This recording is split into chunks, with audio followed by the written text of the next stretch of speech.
the tail to protect it from the jet exhaust.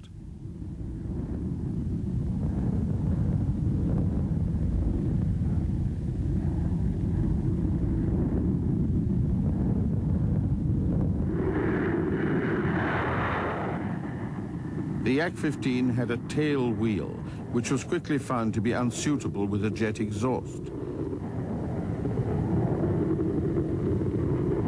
When the Yak-17 appeared, it had tricycle landing gear with the nose wheel housed in a bulge under the forward fuselage.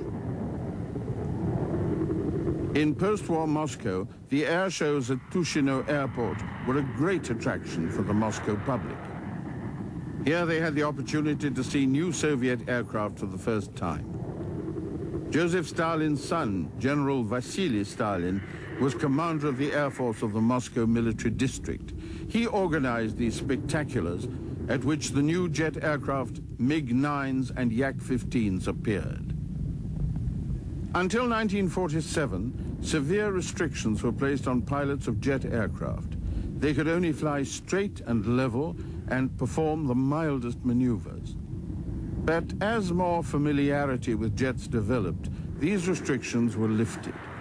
Pilots were able to explore the potential of the new planes and enjoy the challenge of flying them.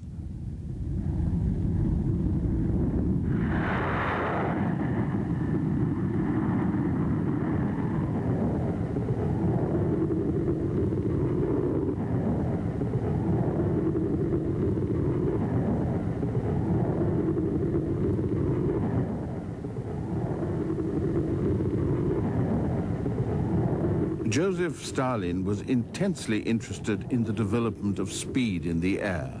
He ordered detailed reports on the performance of each new jet prototype. The introduction of Soviet jet fighters into service opened up a new world for Soviet aviation. It was a challenge for pilots, certainly, but a vast range of new problems: fuel consumption, engine wear, armament, and high-speed stability affected the whole of the industry. The large design collectives, scientific institutes and groups manufacturing aircraft engines and armaments were well placed to respond to the severe challenges of this revolution in power in the air.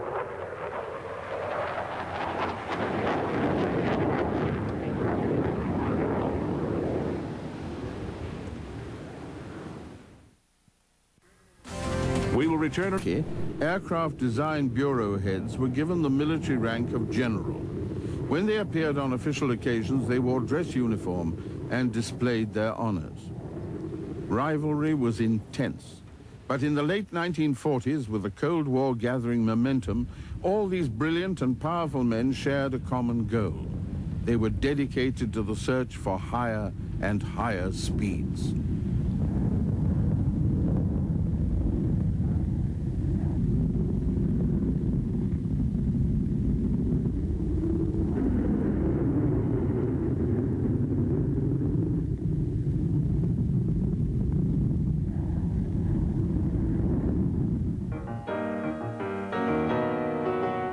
The organization known as TSAGI, the Central Aero and Hydrodynamics Institute, is the Soviet equivalent of NASA. From the early months of World War II, the T-106 wind tunnel at TSAGI was operating at close to the speed of sound. It was the first wind tunnel in the world to reach Mach 1.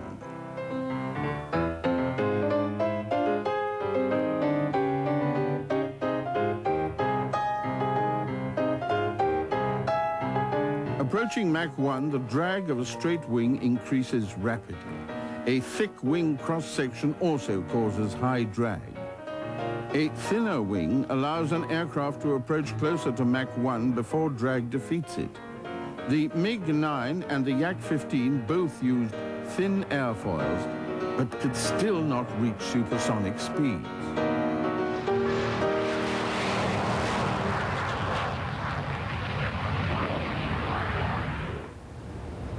The real breakthrough in attempting to approach and exceed the speed of sound was the development of the swept wing. Sweeping the wings back divides airflow. One stream runs across the wing and another parallel to the wing's leading edge. The reduced drag of a swept wing allows speed closer to the speed of sound and opens up the way to exceeding it. But Soviet jet engines were not reliable or powerful enough to reach these speeds. In 1946, Artem Mikoyan and engine designer Vladimir Klimov visited Rolls-Royce in England.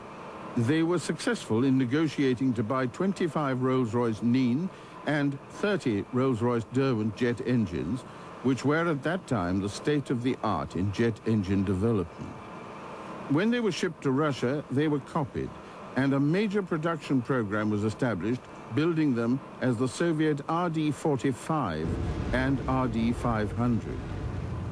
But no license was negotiated with Rolls-Royce to produce the engines, and therefore Rolls-Royce gave no technical support.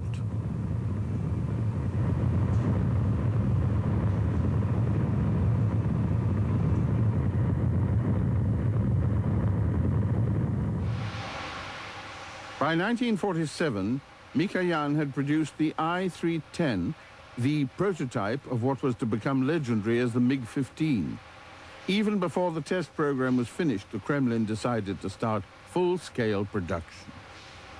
The new aircraft was very different from the Mig-9. It had a tubular fuselage with the engine mounted inside. The jet exhaust nozzle was at the rear of the tube, so exhaust gases did not come into contact with any part of the fuselage. The heavy-duty landing gear retracted into the wing, and the skin was aluminium.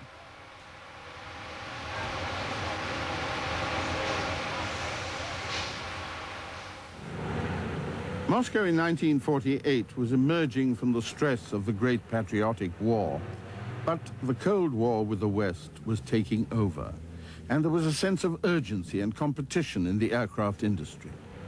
Artem Mikoyan was not the only designer working on a swept-wing fighter, but he was the first to make an impact. In December 1948, the first production MiG-15 was test flown. At the same time, the production lines were rolling in MiG factories, not only in the Soviet Union, but in several satellite countries.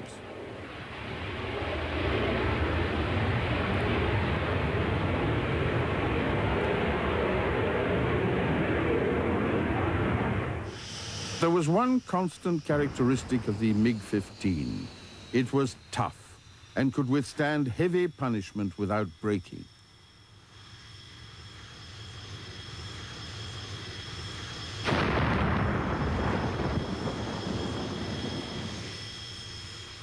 Adjustments and improvements were incorporated into the aircraft as they were manufactured, and there were wide variations in quality and performance.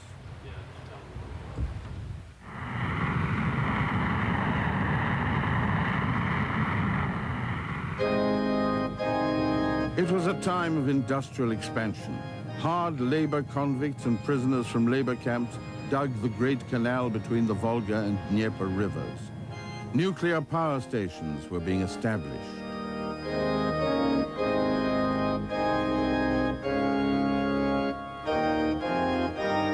In this environment, the MiG-15 was not regarded as particularly special. It was simply another step forward in aircraft evolution, and it had competitors. MiG's traditional rival Yakovlev flew their Yak-30 in September 1948. It was unsatisfactory and quickly disappeared from the race.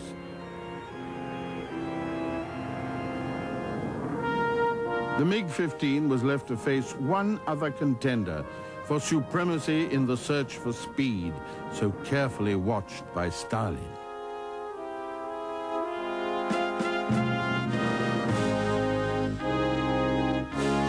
Mikoyan's competitor was the successful World War II fighter design bureau, Lavochkin.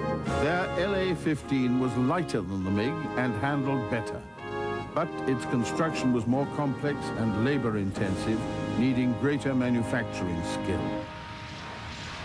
The MiG-15 began to arrive in operational squadrons in January 1949. For about a year and a half, the LA-15 was also manufactured, and put into service